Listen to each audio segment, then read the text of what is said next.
because she was a What Claremont about creation. Rubbermaid? about which girl? Who? Rubbermaid? Who? The Oh reason yes, why yes. the reason why Kamala can't stretch in the MCU. Let's Oh, that's talk the about reason. it. Let's talk about it. Oh, she's the reason. She's the Okay. reason why. But like her dying in this, I was like, this.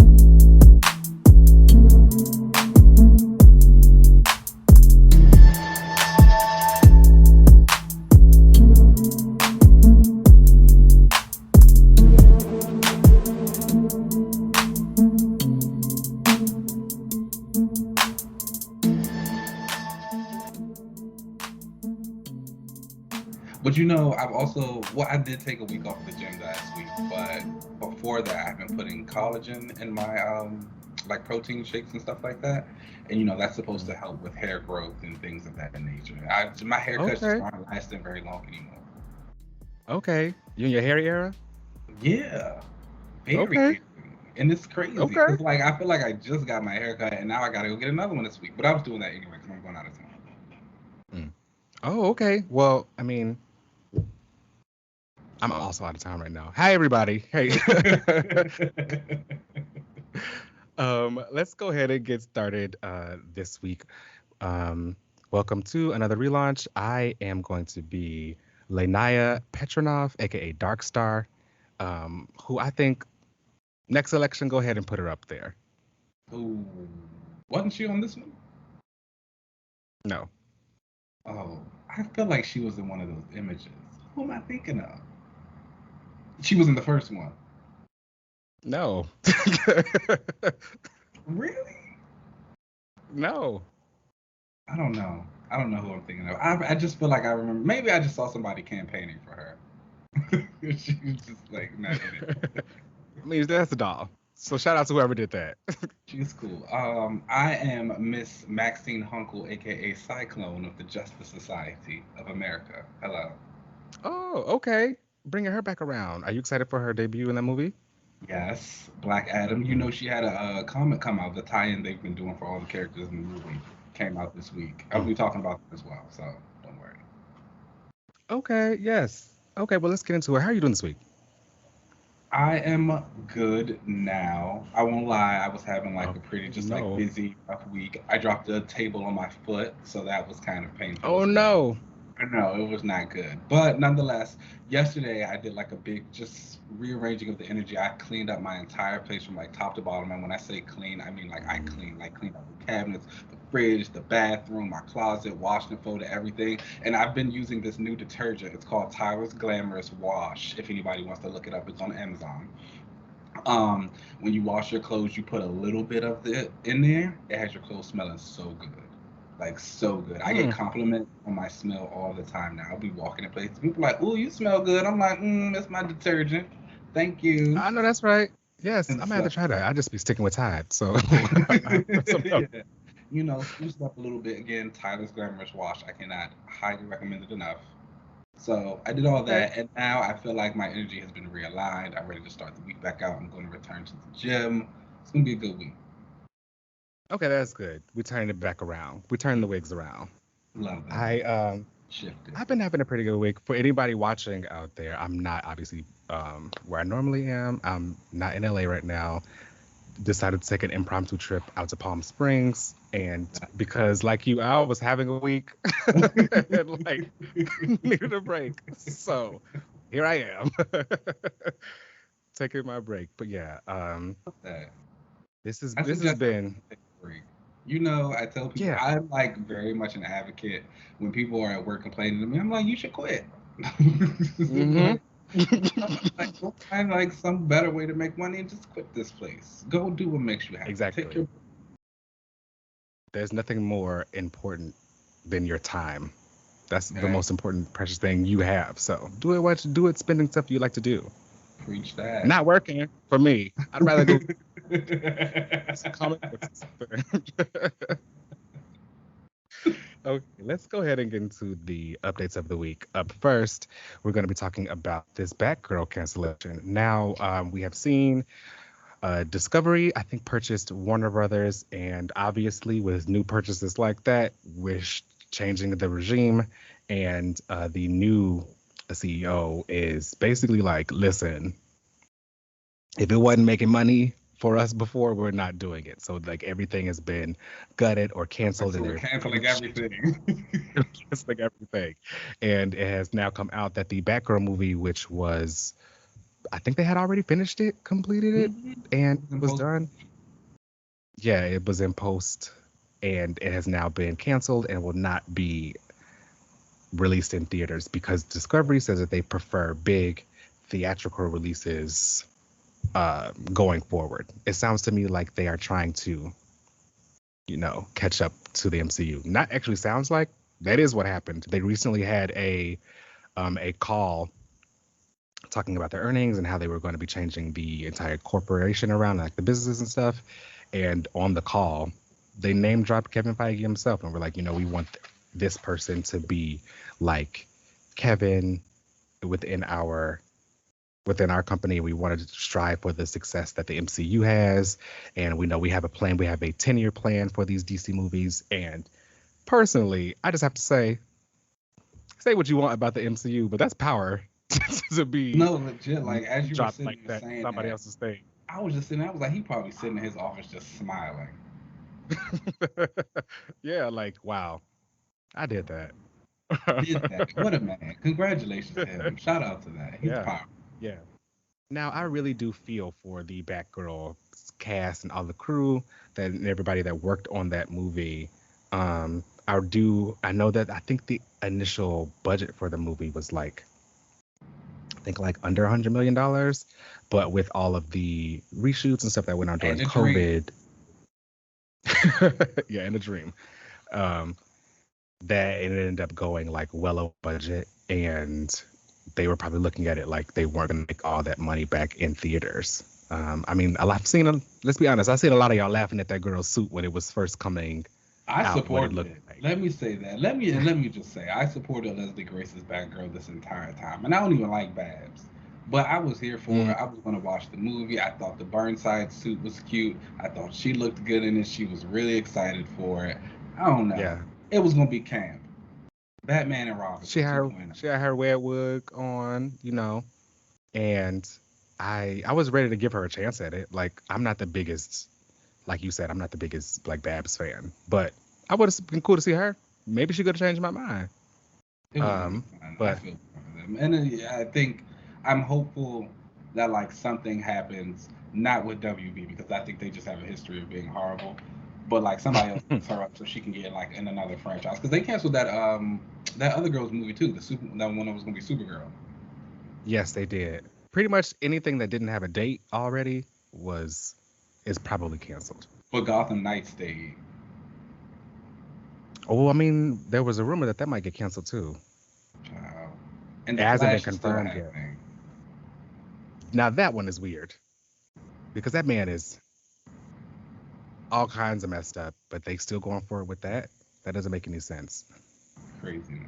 Well, whatever. Shout out to Leslie Grace. She's a real one. I wish you nothing but that, sweetie. Yeah. Streets was saying they kind of want to see her maybe come over to the MCU and be Hiker. Okay. We'll come back to the drawing board on that one. Okay, next up is the official announcement for Joker 2, Folie, which will be coming out in October 4th, 2024. And it has now been confirmed that Lady Gaga will be playing Harley Quinn.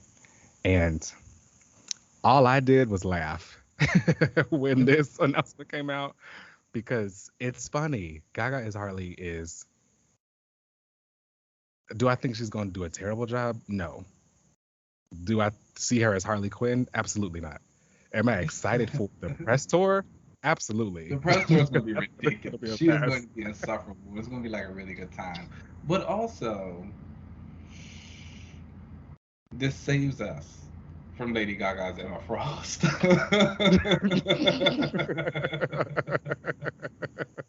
That is true. Yes, I saw that fan cast a lot. And there was also, talks of her being Dazzler. Oh no, not that.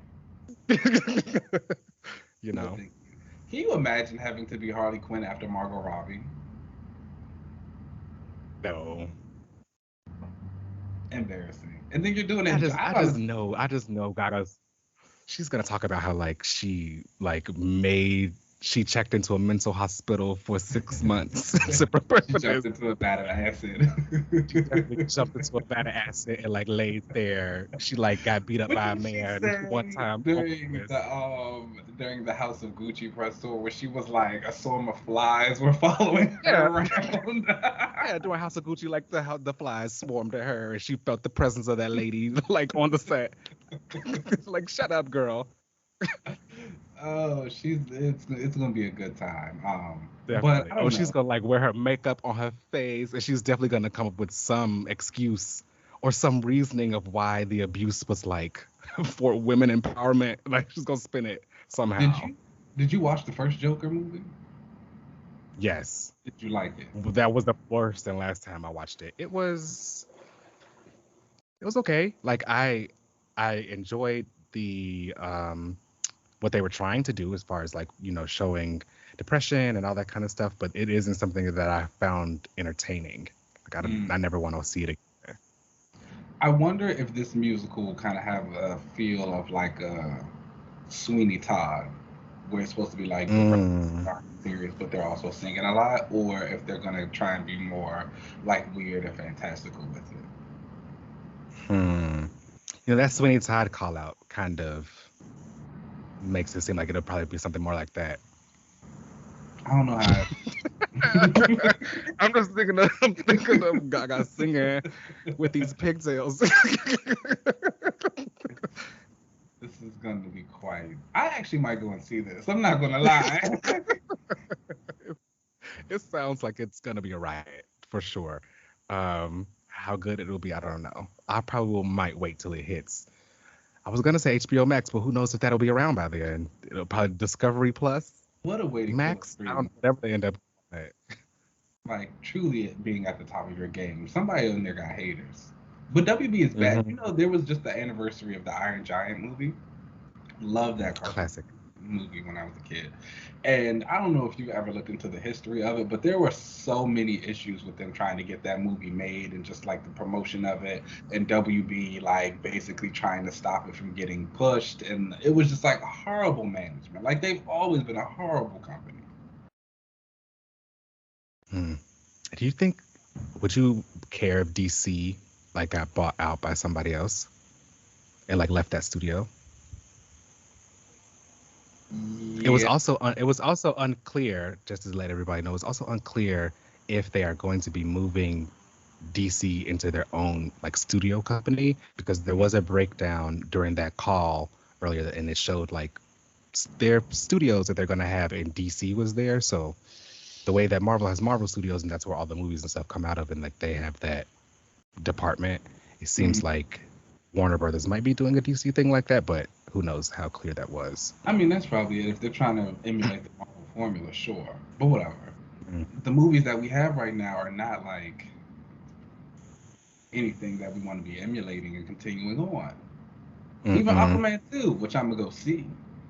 I think that got pushed back in too. But it's like even that whole Snyder universe thing could just be cut. Yeah, yeah. It's Just let it like go. they were talking about it, and they're talking about making Wonder Woman one of these movies. I'm sorry, you're not giving Gal Gadot a third Wonder Woman movie. Gal Gadot and Patty Jenkins for a third time? Are you kidding me? Oh man, I don't know if there was a bigger like sequel drop off for me than Wonder Woman 1984. Like, I'm sorry, you're saying that the backbone of your company or your franchise are about to be again Batman, Wonder Woman, and Superman, the people who we see all the time. But you've made it clear that you don't know what to do with Superman. And Henry Cavill, who's been basically begging to come back, hasn't had his like phone ring. You got Batman, the Baddison, which was good, but then like now Zoe's tainted, so you don't even want her as Selena anymore. And then it's also like Gal Gadot over there. And how can we even really bring him back as Superman when Man of Steel came out a decade ago? A You gonna do a decade sequel? ago. And then you bring in Ben Affleck back as Batman in the Aquaman movie. And that's all reshoots because Why are you still originally, filming scenes for this? because they were gonna have the other Batman in it, Michael Mike Keaton. Keaton. Yeah, but he had scheduling conflicts, so I guess to the story it didn't matter which Batman; it just needed a Batman. Like that, like you got a problem. You got a problem. Your whole company has a problem, and it's like the fact that y'all can't see that is like crazy to me. I'm sorry. As soon as they said that, I checked out because like, and I truly do feel like we have now gotten to the point. If we can get Gaga as Harley, we can get a new Wonder Woman now. We can cast somebody else. We don't got to keep Yeah. living off Linda. We don't got to live off Gal anymore. It's time to move on. Who's Mhm. the new girl? And if we are really gonna make them like Anna corners, let's like make them corners. What'd you say? Anna de Armas. Oh yeah, people want to play everybody. She's everything. That My girl has been girl. fan cast as everybody's favorite superhero girl. She is everyone's favorite girl because she does that. She does that. Watch the Yes. man if you have not yet. Mhm. Bob. She gets it. And they had the fan art for like what people wanted for the MCU. That's what they had for Lorna. People really just want her to be somebody. She's a hot girl. She deserves She it. is. She is. But no, like seriously, if they truly ever announce a new Patty Jenkins Gal Gadot Wonder Woman movie, I will absolutely not see that. Yeah, no, they gotta let that go. Unless they got some kind of deal with her where she has to do something. I mean, they just canceling movies left and right. Whatever, cut the contract up. That's true. Pay them out if you got to. Pay them out. Speaking of contracts, it has been a rumor now that the MCU cannot have any X-Men in their movies until 2025 due to Fox contracts carrying over. So those contracts would say that the characters would have to be in like the how can I describe this clearly? The characters that they were playing would have to be in X-Men movies. So the Jeans, the Storms, and all of that. The actors would also have to be carried over as well until 2025, just because of the contracts that they had with Fox.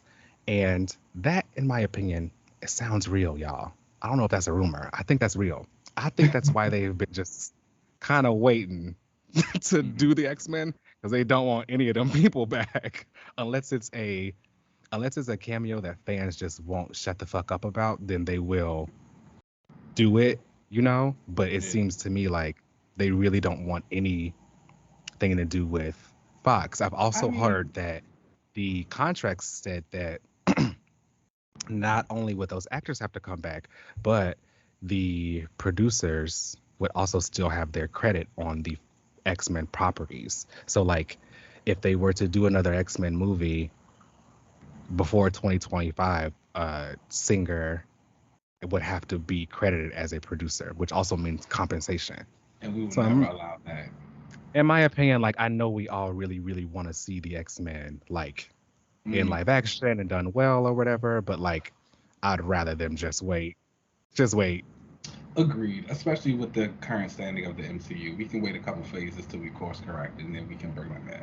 But then I believe it anyway, because if you remember when the merger first got announced, Alexandra Shipp, the young lady who played Storm, what'd she say on her Twitter?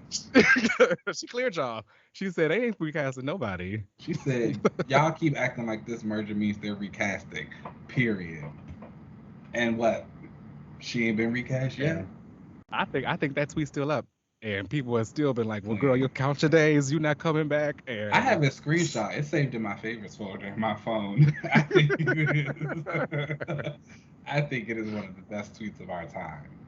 So, I mean, we'll be seeing that Storm in 2026. My personal theory is that they are going to, obviously, we've already got our mutant with Kamala, so they're not afraid to start introducing mutants into the MCU. I think we're just going to see ones that we haven't seen in live action yet.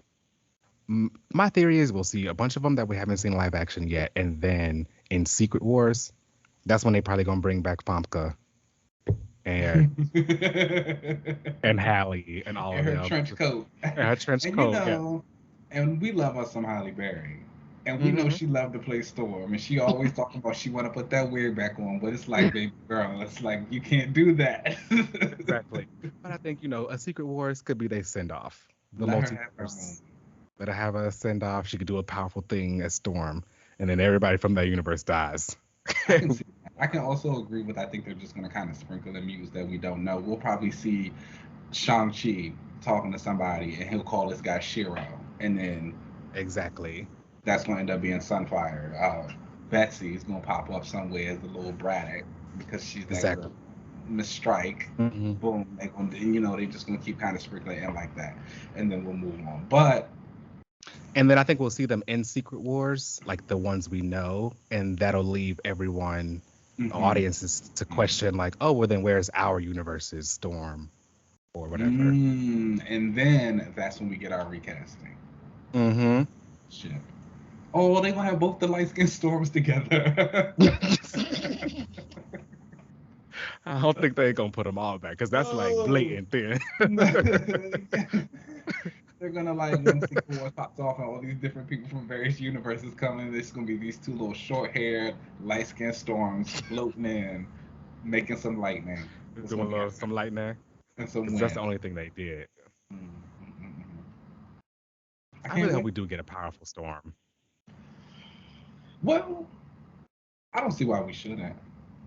Yeah, I don't think her powers are too difficult for her to be nerfed. Like, They've done Thor, and we've had Wanda. mhm. It's like boom. I think it's time we could do something big for them. All right, y'all. Well, that is all the news we have this week. Let's go ahead and take a break, and then we'll come right back. Cool.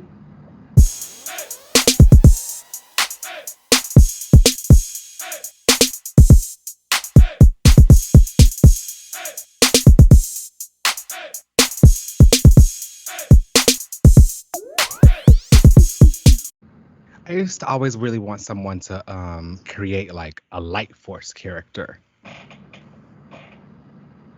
kind of just like Like Dr. Dark Light. Star. Yeah, but like X-Men. Oh, that's Dazzler. Oh, well, I guess kind of, but like a force, like they're controlling like a Oh, force, like not like an light. actual like light force, like how there's the dark. Right. Got you, Hmm. got you. Those Yeah. powers are always kind of confusing to me because I always feel like if the dark force is already a thing on its own, then what's the mutant power? I think the mutant power is controlling the dark force. Hmm. But everyone who can control the dark force isn't a mutant. Right. Okay, I guess. I guess like I Their always mutant feel their mutant power allows them to control that. It's a I very powerful always thing. So like, I always think about it like the mutants who do magic. Like their power isn't magic. Like they have a different mutant power. They can just also do magic. So I guess that's how I've always looked at mm-hmm. the Dark Force too. Since it's like a separate entity, it's like okay, so what's your mutant power? How does that Mm, tie you to control the Dark Force? that's fair. But magic is more of like a practice. Like, it's like a thing that people can, if you have an affinity for it, you can get it. Whereas That's like I feel like if you were, I don't know, possessed by the dark force or whatever kind of comic book stuff you can kind of come up with for a character, it's like some kind of external thing hmm. that's there. You can't learn to control the dark force. Okay, Is I that's how I like it. looked at it. I don't know. I like the power regardless. Welcome back everybody for the comic discussion. As you can see, we're already getting a little bit started, and had another big pool. I've had a lot of big pulls this week and the last few weeks. I don't know who's paying for Hmm. all of these books and why they keep coming into my account, but they're also good, so maybe don't stop. And I have to say, a lot of it has been DC. I gotta give it to them. They're clearing. Speak. They've been doing it. Yeah, they've really So been doing it. before we get into like the main series, I'll actually make mentions of a couple books that I got this week. Poison Ivy #3 came out, and that's from Willow Wilson and Marcio Takara. That continues to be like everything. I don't think I've ever read a better Poison Ivy story. There aren't that many as well, so that also helps. DC vs. Vampires #8 came out, and that's Rosenberg and Otto Schmidt, and that continues to be a really good read. Again, we were just talking about Babs earlier, not being a really big fan of her. She's clearing in this. She is like kicking butt. Okay. She got like a new little armor suit that's hot, and they just brought in a bunch of the magicians and magic characters like Dr. Fate, Clarion, Jason Blood, Cersei. They're all also vampires, so I'm getting everything that I want. Oh, okay, cool. Yes. Aquaman Andromeda #2 came out. That's been a fantastic Black Label series from Rand B and Christian Ward. The art looks good. This issue focused mostly on Black Manta though. Legion of X #4 from Spurrier and Bazaldua was out. And I also picked up the book Azrael. And that is from Dan Waters. The Batman character. Yes, and Nikola Cizmesija. And I don't know anything about Azrael whatsoever. Can't tell you a single thing. But I love a holy warrior, and the artist on this book is one who I followed on Twitter for a really long time, and I really enjoyed a lot of the art he used to do, and so it's like been kind of cool to watch him like, oh, he's got these DC gigs. And the Azrael issue was hot, honestly. I'm like hooked in. They like talk about him with the actual angel Azrael. We like see him in their meeting, and he's talking about how he's like his avatar and how he needs to do this stuff, and he's got his flaming sword. There's another girl at the end, she's got a flaming sword. The artist again is like really, really good. It's kind of like a anime influenced style a little bit, so it's very kinetic. There's a lot of good movement. Highly recommended to anyone to look at Azrael. Although I will say his only downside is he kind of reminds me of like Rachel Gray or Summers, whatever her name is. Their costumes are like kind of similar, like these long trench cape, yellow, red, ketchup mustard looking things. They could be siblings. I mean, I feel like there is Azrael is who I feel like that is what Rachel should be. Yeah. Instead of them just using her to be a gene filler. I feel like she should probably go more of like that route. The holy warrior with her like fire of like the Phoenix. Insignia. Yeah. I see it. I see the vision. That she would be cool that way. Ascani. That's the girl like that really did the Ascani thing. Well, that's what they're kind of trying to do with Knights of X. Like, they're calling her Ascani, and she's got more of, like, the fire insignias on her, but, like, she's still being whiny, so it doesn't really work. It's like, girl. Anyways, but to the main books of the week, let's go ahead and start with those. And the first one on our list is Batman #126, and that comes from Chip Zdarsky and Jorge Jimenez. And I still have not tapped into this new Batman run yet, but, like, I have really been enjoying Zdarsky doing the Batman White Knight series, which is like him training. So like I'm interested to see if this is like following up on that or if it's just its own thing but still good. It's great in my opinion. I'm having a good time. This issue was a lot of fun. So previously the last issue, and Batman and Detective Comics are following two different stories, but Batman is the story where we saw him lose all his money. Well, he didn't lose all his money because I guess he's technically still kind of wealthy, and he gets invited to, the galas and stuff for people.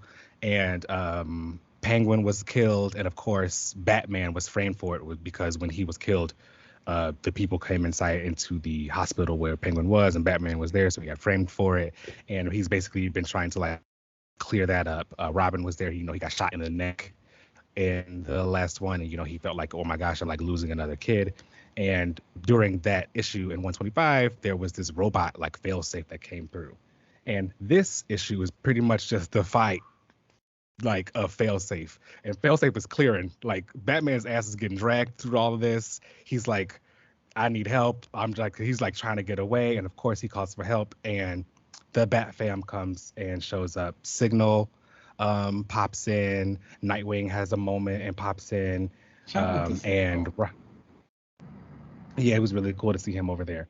And also in this, which I thought was really cool, and shout out to Zdarsky, Babs is in this, but she's Oracle. So he made sure to be like, he made sure to be like, we're not doing that Batgirl thing. And I don't really understand the whole like Oracle Batgirl thing, because I feel like she still pops up in both sometimes. People giving Nightwing, the current Nightwing run right now, some slack by Tom Taylor because he has her as Batgirl in the Nightwing issue, because she has like some kind of like spine suit thing that kind of lets her get out there just a little bit so she can still be Batgirl and put the suit on. But everywhere else, she's just Oracle. Mm-hmm.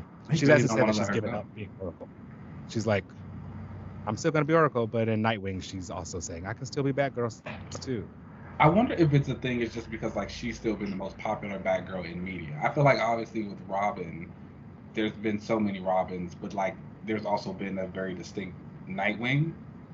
And with Batgirl, I don't know.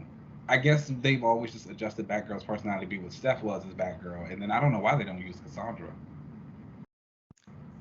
And they currently have the Batgirls series out right now, I think, with both of them trying to kind of share a mantle right now. I'm not really sure. And I think Oracle is playing like, den mother to the two of them and like training them and doing that whole thing. I'm not sure.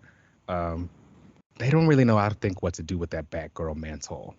But anywho, in this issue of Batman, we see Failsafe kind of basically clearing some of the Bat fam. They try to get Batman out, and he gets back to the cave. Robin was able to get here. Tim Drake to get him there, and he turns to Tim and is like, "You gotta go. Like, I'm just doing this by myself. Like, leave me alone. I can handle this." And Tim like obviously didn't leave because he's like, guys, I'm not gonna leave him here. He needs some help. And he turns back around and this guy says, "Don't worry, it's the Batman." And he has this like suit on. Now I had no frame of reference for this, but looking up, doing some research, it looks like this is actually a villain or something that thought he was Batman at some time, and they like are bringing this back. But this would happen during Grant Morrison's Batman. Okay. And I didn't read. I guess I know his Batman run is like super iconic amongst readers. I never read it. I did read his. I read his Batman and Robin, which I think was the follow-up to all of that. That was when Dick was Batman after Bruce died. I didn't read that either. That's when he had that really bad Jason Todd. He gave him red hair. I don't know. I didn't pay too much attention to Jason, so I just was reading for Dick and Damian, and so I didn't read that. So I have no frame of reference for this costume popping up, but I guess people like enjoyed it, so that Grant Morrison's run was still being referenced today. So I enjoyed this issue a lot. I had a lot of fun. Definitely gets a 4 out of 5 from me. Okay. Fantastic art also by Jorge Jimenez. He has this one really cool shot of Bruce Wayne where he's like, brooding in his cave, which I think looked really good. Some really great fight scenes during this too. He made Nightwing look really cool with his flipping and stuff. So shout out to one thing Nightwing's gonna do. He's gonna flip. Okay. Well, shout out to that. Yeah. Next up on our list, I've been waiting for this. Immortal X-Men #5, that comes from Karen Gillen and Michele Bandini. And this is your time, brother. Exodus had his big moment, and we have a Judgment Day tie-in. We don't actually see the big psychic battle between the telepaths on the Quiet Council and the Unimind forces of the Eternals. It's the data page, which the data page was cute, but I've been tuned in. I specifically tuned in for this issue because I wanted to see some actual plane fighting and some psychic battling. Like when we talked about the Judgment Day issue, when the Unimind attacked and all the telepaths jumped into action, that was my favorite part. I was like, oh, this is what's going to make it hot.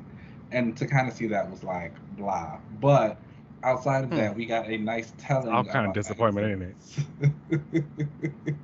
We got a nice telling about Exodus and his history and how he kind of came to be the person he is and like why he's looking at Hope the way he is and all of those things. And you, as our resident Exodus stan, please let us know what you thought about this issue. I did not like it personally as an Exodus fan. I was pretty disappointed actually. And a lot of my disappointment comes from I'm the kind of reader that when you're like doing something like that is focused on a character like this, specifically like an Exodus that only really comes around every now and then, He doesn't have like, long runs of himself being in something. It's only like sporadic kind of pop-up moments of him. But when they do happen, they impact his story and kind of where he's going as a character, or they kind of reflect on the past and maybe like bring something back up or clarify something. What did you learn from this issue that you didn't already know? You walked away from this pretty much making Exodus just another religious zealot like that he was before. And I personally thought that now that we were in this Krakoan era, we weren't ever going to really regress and go backwards with Exodus and just make him the fanatic again amongst everyone. That either we were going to push him forward and actually kind of bring him into the present and see what he feels about everybody else around on the X-Men or all the other mutants on Krakoa, and kind of actually cement him within the story of the X-Men and put him in the line. Or we were going to go back and maybe explain why he is a fanatic. Like, what is it about him that makes him really want to feel like he has to have something to be following? Because you didn't learn any of that. Yeah. Like, you just learned that he thinks that the X's in the X gene are little crosses. That was funny. Like, what? I'm sorry. Like, be serious. I guess I can understand what you're saying about that, especially in then being an Exodus fan. I would say I feel like this was kind of done in the way it was more so for those people who aren't familiar with Exodus and who haven't read anything with him. I think a lot of characters in the Krakoa era are kind of getting hard resets and where they were, and it's taking them back to the base of who they were. Like with Jean, you saw her put back on the green dress. With Betsy, she went back to this place of like, oh, I got to rediscover who I am now. Like, we've seen a couple of them go through it, and I feel like this was his. But I do agree with your assessment that we also didn't learn anything new. I think if you're going to kind of get us to this place of saying this is who he is, tell me something new about him so I can take forward and see where it's going before or after that. I don't feel like I got that. I feel like it's just really going to be more of him kind of following Hope around. And just the same thing again. The same. What's different than what he was doing when it was Magneto, or in this own story again where it's Apocalypse? I mean, he even says it in this issue where it's like, I've always been following somebody, but like, why? What happened in his life? And it seems, it's in my opinion, it seems as though whenever that question comes up, that writers just say, oh well, don't worry about it. He's from like that era. Like he was, like, oh, he was a crusader. We just accept that. Okay, well, why did you want to do that? Things like that are always interesting to me when they say about those characters who have lived for a very long time. It's like, oh, well, they were from this time and blah, blah, blah. But it's like, okay, yeah, but they're alive now. Right. How did they, and it's true to life. You see a lot of old people who are stuck in their ways and like only think about how it was back then. But you also have to have those groups that say, okay, in real life, people are going to die. In these comic books, this character is not going to die. So it's like, when do they actually kind of get that changed, or when do they adapt to the new time? Why does he still talk like he's in the 1600s when it's 2022? He's been around these people for long enough. They should kind of like adjust and pick up the slang, I think, sometimes. I can understand why you don't do it for the comic book reasons of it, but I get it. And I personally am okay with the language. I like when he talks like that. But like, my thing is, can he have conversations with anybody else, or is he always just going to be the mutant zealot amongst the team? Mm-hmm. Everybody else on the council, you can look at them and say, you know how they feel about everybody else on the council. You have no idea how Exodus feels about everybody else on the council. It's good. I think it would be an interesting conversation to be like, what is it about Hope that makes him want to worship her or do whatever, follow her around, versus a Storm, who's also been considered a goddess at some point. Exactly. But it seems like they were trying to retcon in the Phoenix, because in this issue, Exodus is, they recap him going through the desert, how he left the Crusaders and was going on his pilgrimage to go and find this power that he thought ended up being Apocalypse, and who kind of activated his mutant gene. And I guess now that it's been retconned that like during that trip, he had a vision of the Phoenix Force, and I don't know, like that is who he feels like he needs to follow now, and like Hope represents that. So I'm not going to this entire issue to me was kind of a like, a retcon of it. I wouldn't be fine. I would be fine if he like looked at the Phoenix Force as like this like mutant deity, right? Mhm. But again, I would want to know why outside of it Yeah. just saying, "Oh, he had a vision of what." Yeah. I personally don't like the Phoenix. However, I am very into the idea of the Church of the Phoenix. And That like would be cool. the people like again Rachel, you look at the Ascani holy warrior type of vibe she got with the Phoenix. Exodus seeing this vision, and this is something he kind of considers a big thing. Hope even being the Messiah and having access to that force. And again, when we read Jane Foster's Thor, like there's a form of the Phoenix that appears to her, and she's like a very nasty lady. When Jane's fighting the other gods of the Shi'ar, I think like some people worshiping that aspect of her is like really cool and interesting. I just don't think I ever want to actually see the Phoenix.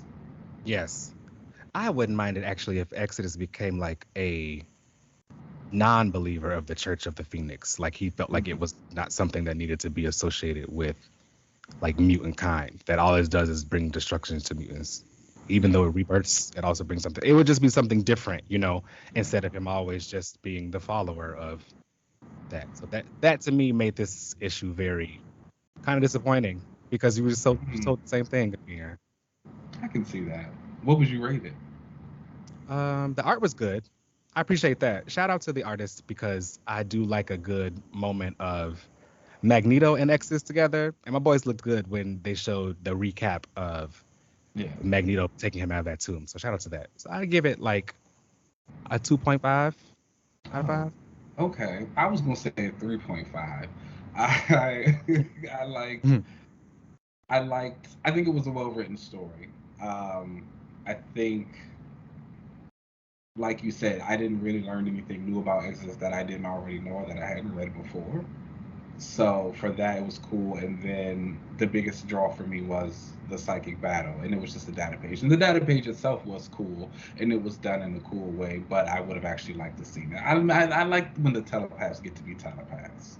Yeah. I mean, when he got the armor, the Phoenix sword, and the Emma Frost shield, I was expecting us to see something. Little something, yeah. But what else? I'd give it a 3.5. But that was that. I think this series has also kind of like put me back in the space that I was before, where I was saying I don't think the council needs their own book. I think I've Mm. been really excited for a lot I of said the. that from the jump. Okay. I mean, I did too, but then I kind of changed my mind. But I think that was more so because I was like hype about the Destiny and Xavier content that I was getting, and then like Uh, I just realized like, oh, that's not really what's happening. I think Shaw is the next issue, and then I think it's Nightcrawler, and it really is like so previously I had asked, is this book just like every character just going around the circle and telling who they are? basically, yeah. And I only care about two of them. So, Hmm. well, I like Nightcrawler as well. Nightcrawler's cool. But I yeah, like that. so that's that. I don't know. I think I'll stick around for the Shaw issue to kind of see how that goes. But then I think at that point, if this book kind of stays the way it's going, I might do it on like a case by case basis. It might end at 12, Hmm. like Eternals. I don't know. We'll see. And if that's, It might. I don't know. Next up on the list is Dark Crisis number 3, and that comes from Joshua Williamson and Daniel Sampere. Now, this Hot. is the Hot. summer event right here. We Yes. continue on. The Justice League is dead, and all of the superheroes in the world are kind of reeling from that. I think that this feels different than a lot of those other stories where the League is dead because we see so many of the people like trying to carry on, but Mm. like they feel shaken. And I they're feel like struggling. they're struggling, and it's like kind of like, Yeah. whoa, what's going on? And I know again, I think a lot of people look at the league and say, oh, the league hasn't been around before, like they shouldn't be that important. But I think again, when you think about who the league is, they should be representative of those figureheads. And it's like even if all of these people have been able to like be around while they were there, they still knew that they had Superman, they had Wonder Woman, they had Batman, like, and now these people are gone, and it's like, okay, even if they are gone, like, how do we really fill in those shoes? Like, we might not be there just yet, and I kind of appreciate that realism, and I think it's a story that needs to be told for like the new generation that we have, and I think it's one that's being done well, also. Yeah, Um, I agree. I think that like this one to me, I don't know, kind of like you said, it feels more impactful that the Justice League is like they feel gone. And I think by us seeing that everyone really reeling from it and um Also, I'm not sure how often it's been done where the villains actually take action once the Justice League is out of the way. You know what I mean? Because, in real life, we always would see something like this going on in comics and say, well, if this was me, I would strike now. Like, Batman out the way. Superman ain't here. Please. I can handle them now. And to see the villains actually doing that now is like And not really only nice to doing it, see. but doing it with a plan and doing it together. Yes. Like it's not even just Yes. like, oh, Mirror Master and Deathstroke and Mantle are like fighting whoever individually. No, like they working together, and they They like all working together. we taking y'all out, and it's like, oh, okay. Now Deathstroke is being helped out a little bit by like Mhm. that Dark Force stuff. So, Yes. And we got to but see a little bit of whatever. Ravager, which was nice. She was cute.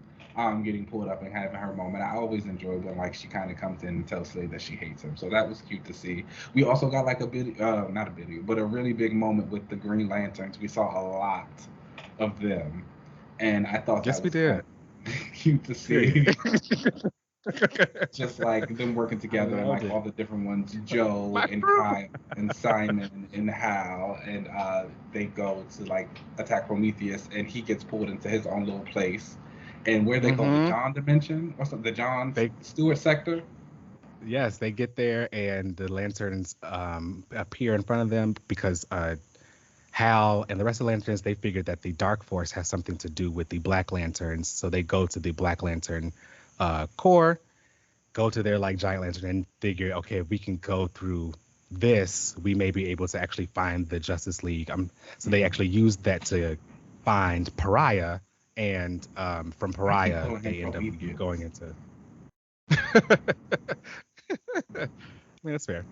Pariah is like, oh, I'm using my device to like siphon this energy from all of the Justice League. And Hal, of course, goes and tries to John's world. They get through. The Lancers come up and they say, "What are you guys doing in Sector John Stewart?" So, shout out to John. It's hot. The art looks Yeah, great. this is a Daniel Sampere fantastic is a event. star.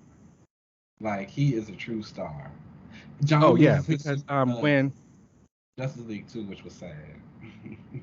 yeah, that's what I was gonna bring up. When the Justice League is gonna argue basically with Black Adam because they had captured Vertigo and they wanted to kill him. But Black Adam wanted to kill him, and he was like, that's not how we do things here. Put him down. You know, I'm gonna do whatever I want to do, and he's getting ready to kill him. Black Adam is like, um, I'm gonna kill this guy. John is like, you need to stop. Black Adam is like, I could do whatever I want to do. I don't need your permission. And John zips up in his face with his eyes glowing like, you need to stop. And I was like, oh, things are getting hot in It's real. here. Yara stands up to Black Adam, Queen, which was kind of she cool to comes see. in And at the end of the day, Black Adam said they're not strong enough to do what I need them to do. So he bounces because he was and goes scared. to the He Legion. wasn't about to fight John, Yara, and Jackson, and Blue No, Beetle, no, and Dr. Light. Please, they clear him. clear. But that was a really good scene. I'm really enjoying this. And then, of course, the biggest Hmm. thing of the issue was that the Justice Society comes back.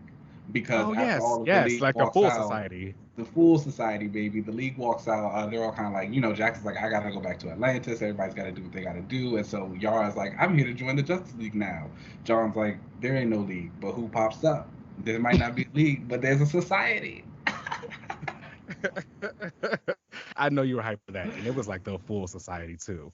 They looked good. So I'm really enjoying a lot of things about Dark Crisis. I'm excited to see where it continues to go. I would probably give this issue a 4 out of 5. Hmm. I don't know. For me, it's going to get a 4.5 out of 5. I really enjoyed Oh, this issue. I'm loving Dark Crisis. This is a fun event. The it art is is. fantastic. Everyone feels right. The characters feel right. And like there's the plot is great. There's stakes. I think it's It's great. good. All right. And our final book of the week is X-Men Red #5, and that comes from Al Ewing and Stefano Caselli. And Mm. Knocking it out the park. I have to say, y'all, I'm sorry. I was almost out on the Xbox after this Exodus Immortal issue, but X-Men Red turned the ship around. I don't really know what else I can say about Al Ewing that I haven't said before. That's fair. That's a fair point. I It's just, gonna be good. You know you're gonna get some quality. it's going to be good. It's going to be quality. We get this amazing issue. We finally see the big fight of Uranus versus the Council of Planet Araco and how he fights all of them. And it's just like, it's just beautiful. I This was was like, like night and actually, day for me from I was. Immortal to this. You're Like gonna this keep issue whacking gave us the Immortal. fight. This one gave us the fight, the extended fight that we saw in Judgment Day, whereas in Immortal we didn't get it. It was a data page. Mm, that's a word.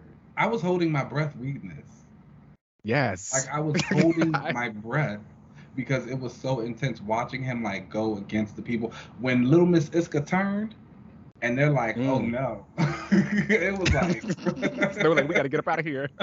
they were like, "Hold on, it's different." One of the things I also did, like so as Uranus is sending like his little like machine gun things, whatever, all around the islands to, all around the planet to attack people, and we get these narration boxes. First of all, shout out to the narration boxes. They truly can help save or make an issue of a comic, and like Al Yes. Ewing uses his to the best effect. But like they talk about how the Iraqi mutants are running away, but they're not considering it running away. They're like, oh, this is like strategic leaving because we might like, we like gotta figure out a way to win the war. And I was like, I know that's right. Y'all better come up with Not something else. strategic leaving. Strategic. You better change the words. That's like some. Remember when Gwyneth Paltrow and her husband got a divorce, and Mhm. Chris, I forget Chris Martin, and she said it was a conscious uncoupling. It's Period. divorce. It's simply that. This was not us running away. This was not us fleeing the fight. We have a strategy that involves us leaving right now, so we can come back and stronger and beat you guys up. So that was A like really. mess. Um, but we get like some amazing moments from lots of mutants throughout the issue. I think some of the biggest ones obviously come from the members of the council themselves and Magneto and Nightcrawler also. I do love that moment. Like Yes, as soon as Iska turned, he was like, "Oh, she's got to go," and that's an X-Men. Okay, like he sprung Nightcrawler is an right into X-Men. action. He was like, "Absolutely not. She gotta go." And he tells the child, and it's a shame that he's not like a stronger teleporter because he could have sent her somewhere else. He had to send her to the water of planet Araco, but it's like we could have took her back to I don't know wherever she needed to go. She did Right. manage to break his arm on his way out, but he still got her far enough. He still cleared her. I'm still giving him the win. Who I'm Oh, not okay. giving it to is Brand. She's not very smart. Or Uranus showed up and what you gonna do with a gun, girl? First of all, she wasn't alone. Cable was shooting too. Okay, that's not. Well, he's not that smart either, so He's that's not. not He's saying been too dying. much. He's been dying this whole series so far. Like he's just Exactly. getting the worst of it. But they did take out my girl, but it's Mm-hmm. fine. He So I punched have a that eye in her question. face. I also when he hit the eye.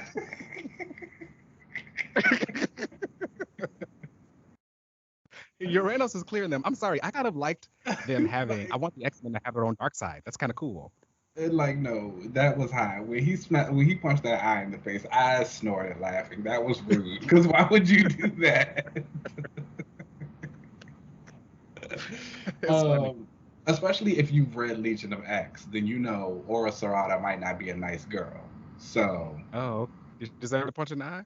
the whacking was a little bit deserved, but Okay.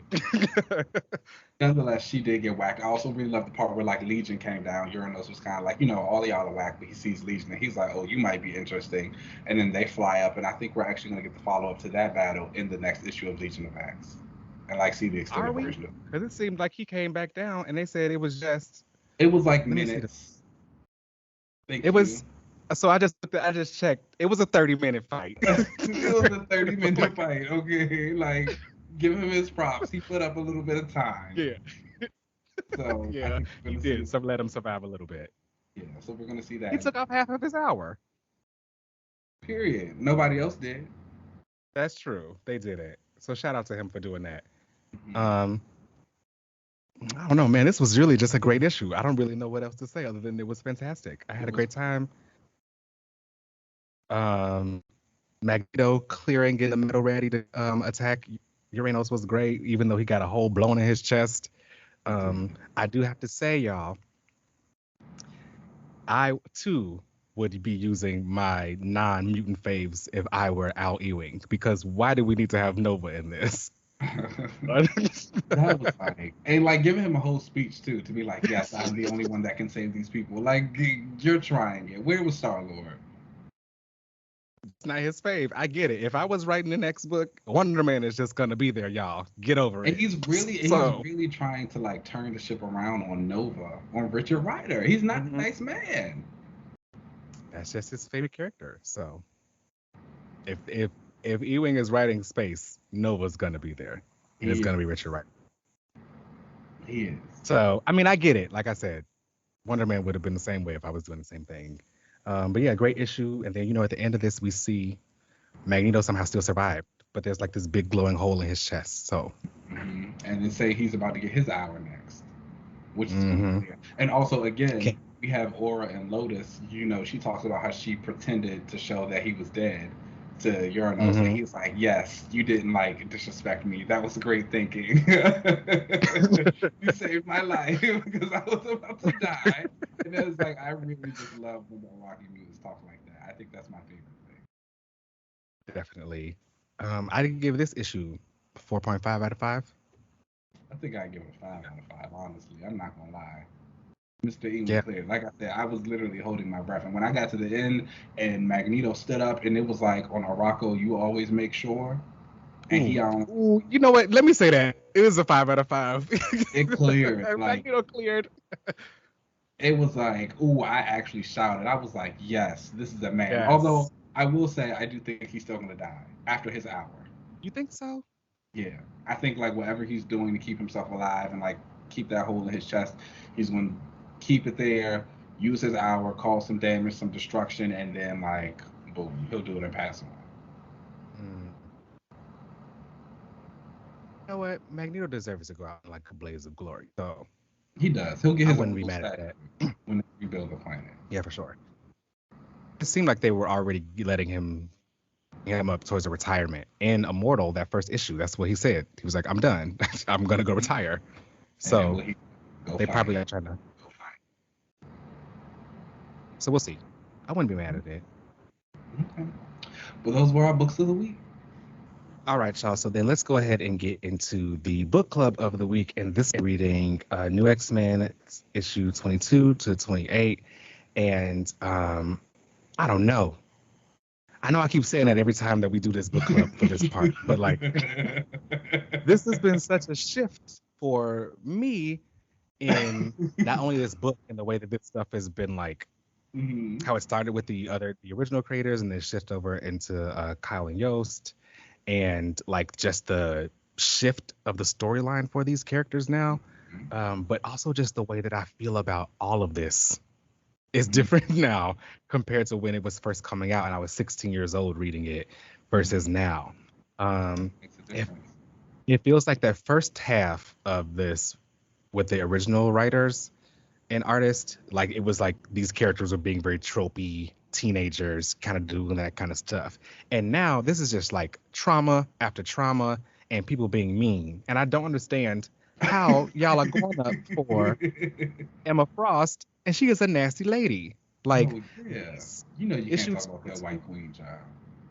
I don't get it. Like these earlier issues were just the kids going in like danger room stuff and reliving old X-Men stuff, which was like, okay, cool, whatever. We're reestablishing that this is a new creative team. Cool. But this new creative team was like, I guess, putting their stamp on the characters and their personalities. And while I like Hellion, I didn't think that he was ever like mean.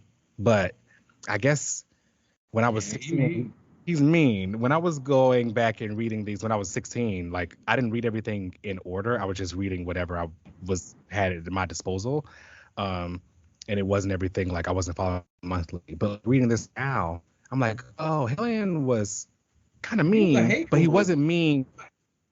Yeah, but he wasn't mean in the earlier run, like his meanness started like after House of M and with this under Kyle and Yost. All of a sudden he's like just nasty and just like He was kind of mean back then too.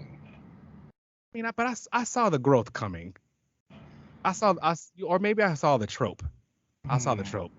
I think you saw the trope, and I think instead of like it going the normal way of the trope where he kind of turned it around, it just continued.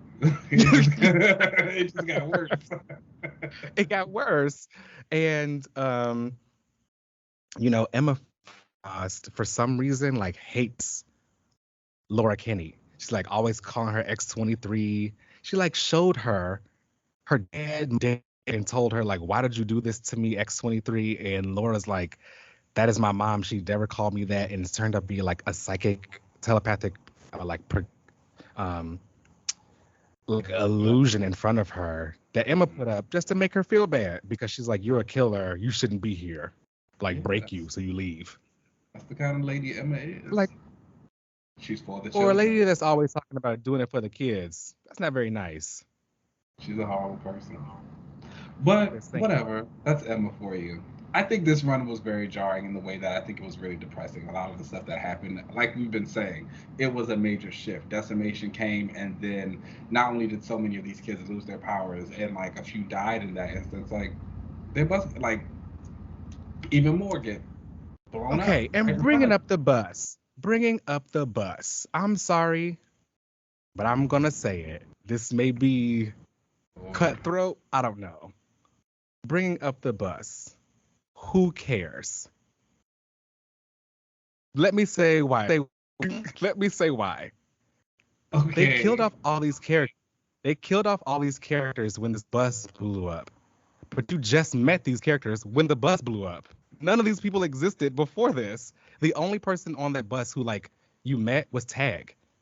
Everybody else that they were running around trying to go see, like, oh my gosh, are you okay? You just met them when the bus blew up. On the squads. We met Andromeda in Extreme X-Men showed up because she was a Claremont creation. Rubbermaid? About. Which girl? Who? Rubbermaid. Who? The reason why Kamala can't stretch in the MCU. Let's talk about it. Let's talk about it. Oh, she's the reason. She's the reason why. But like her dying in this, I was like, this is only the second time we've seen her in this run.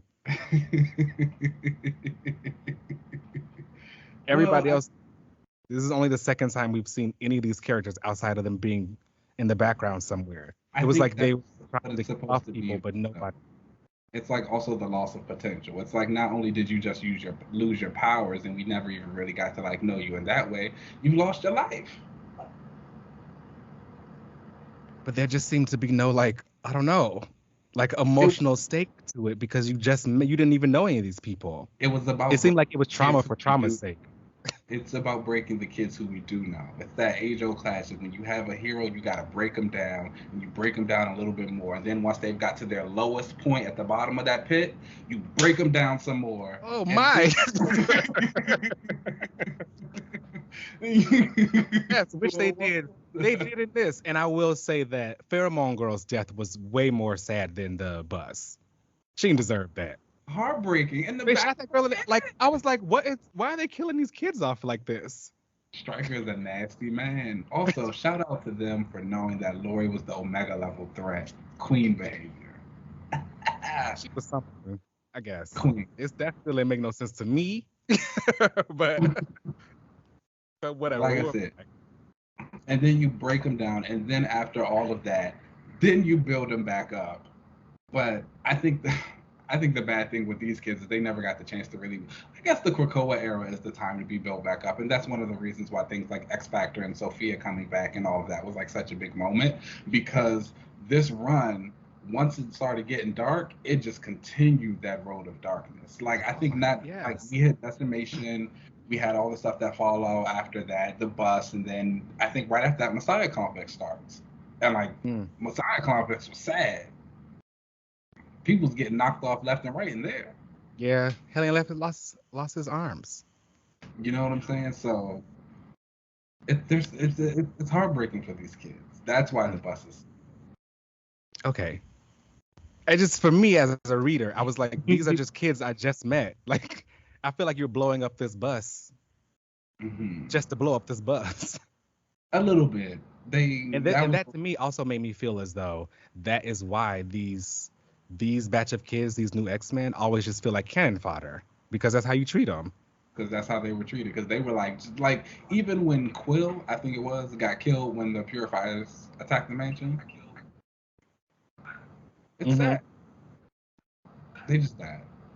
But they've gotten better now. So in hindsight, hey. Did they? Kill Rockslide. That's fine. So I actually never liked Rockslide anyway, so I was okay with that. I mean, it's whatever. I don't know if they got it, y'all. We're almost there. We're almost to Quest for Magic, and that's a Pixie story. And if that doesn't turn the ship around for you, then I don't know what will. Okay, maybe that'll turn the ship around. We may need to have somebody like dissect this for me, and maybe it's not as bad as I am experiencing right now. I will say that Mark Brooks's art in this was interesting to see his name as the artist, because I didn't remember back then that he was an artist on this, because I'm so used to seeing his covers. His covers are completely different than his interiors are now. So like his art either just grew or changed or something. So that was kind of cool to see that he used to do these interiors, and now he's like doing these very like hyper realized covers. I can see that. I'm not a big fan of it.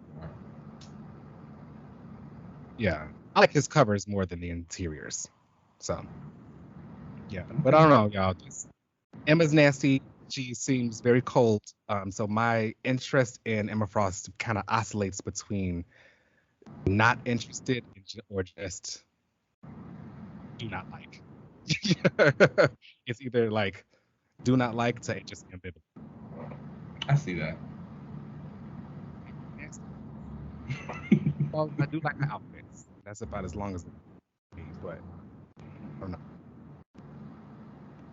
don't know. Let us know what you guys think of the new X-Men and this specific like chunk of it while we've been going.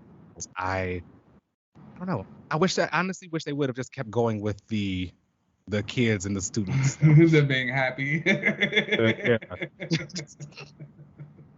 I don't know. Even though that was kind of tropey itself and like whatever, I assumed at some point it would have turned into them being having a little bit more adult stuff or having a more bite, but we still got a ways to go. I feel like there should be all the trauma and the tropes. We still got a ways to go. Or maybe that's all the new X-Men trauma and tropes. I think there are still some moments where the kids like rise to the occasion, and a few of them have that kind of moment. Again, I think this was a journey for them. Like, we saw the tropes, we got the trauma. How are they going to build themselves from out of it? I don't think all of them do or do it successfully, but I think the ones that do manage to break free and like kind of grow to the next level, it works. We'll see. Hopefully the quest for magic changes all of that. Okay, y'all, let's go ahead and take a break, and then we'll come right back. Cool.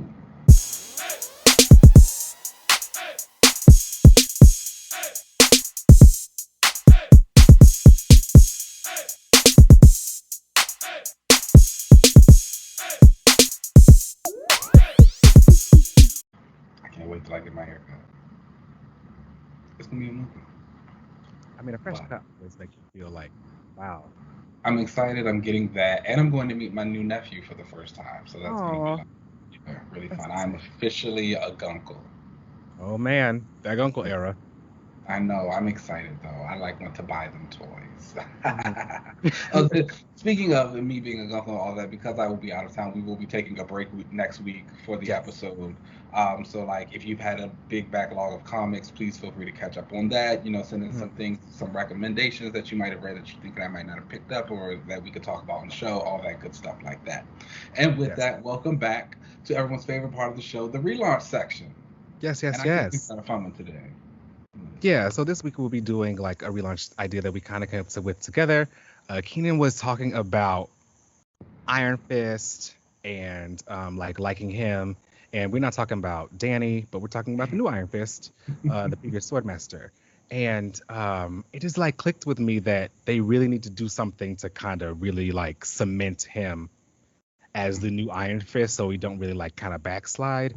And there have been some rumors. I know people have heard some things about the MCU versions of the Netflix characters kind of coming over, and there have been rumors about the MCU doing like a Heroes for Hire show, and it's going to be both Iron Fist and Luke Cage, but they would only be bringing over the Netflix Luke Cage, but not the Iron Fist character. They were recast. Which is for the best. I'm sorry to Finn Jones, but he was not a good Iron Fist. Like, even outside of the whole, like, Asian Iron Fist controversy and all of that, he was just not good. Yeah, he could be replaced.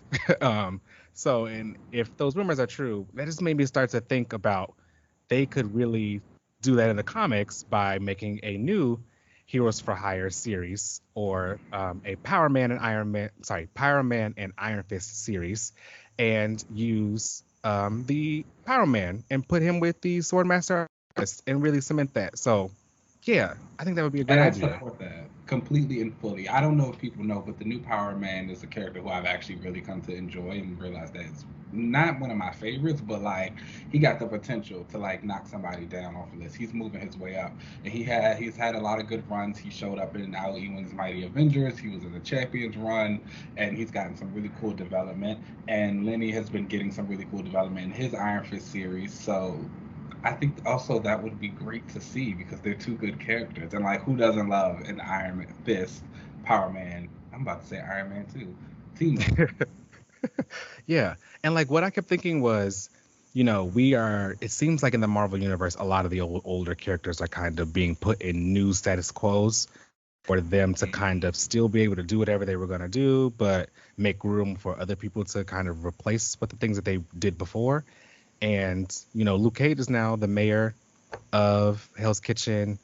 And you have Danny, who's no longer Iron Fist. There's a new one. Perfect time to just have him be the one like bankroll. They didn't even give Danny a new job. No. I think he's like a pseudo bodyguard for just like Luke, but like he really just there. Talk about clicking down. And you know what else just clicked with me? If they do that as the relaunch with Iron Fist and Power Man, you know how they've always hung around with Misty Knight and Colleen Wing? We can switch their girls to White Tiger and White Fox. Boom. Both queens. And now you see, Marvel, you gotta listen. Like, the idea is there. That's how you get a whole new slew of like street level heroes and a new Heroes for Hire team.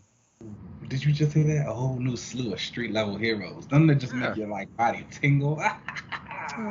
Kinda. Take it to the streets. They do be fighting down there. But yeah, that is our relaunch of the week. A new Power Man and Iron Fist series, which would be fantastic to see with those in it. All right, y'all. That brings us to the end of the show. We appreciate you guys for listening. Please rate and subscribe us wherever you get your podcast. You can find us on Twitter and Instagram at Another Relaunch. You can email us whatever at anotherrelaunch@gmail.com. You can find me on most social media platforms, or you can watch us, on YouTube at Another Relaunch TV. You can find me on most social media platforms at UncannyLZ. Ken, where can they find you? You guys know you can find me on Twitter and Instagram at Keenan Lance. As always, there's an underscore at the end. Boom. All right, y'all, let's get up out of here, and then we'll catch you next week. No, we won't catch you next week because we're taking a break, but we'll catch you the following week because She-Hulk comes out. Period. She-Hulk, Shoki! Make sure you use all the tweets for Shoki and She-Hulk Attorney at Law and all that stuff, and watch the cute little emojis pop up. It's great. Call the number to get yourself a nice, cool voicemail from her. So, yeah. She-Hulk's she's coming. And they showed did you see the first clip of Daredevil or the first look? I did. I'm excited for this because you're gonna have to pick a side. Ooh. You're gonna have to pick a side. Daredevil and She-Hulk are allegedly in this, and the lawyers aren't always on the same side. Sometimes they're on opposite sides of the bench. I hope they bang. That's one way to work it out, I guess. All right, y'all, let's get up out of here, and then we'll see you guys in 2 weeks.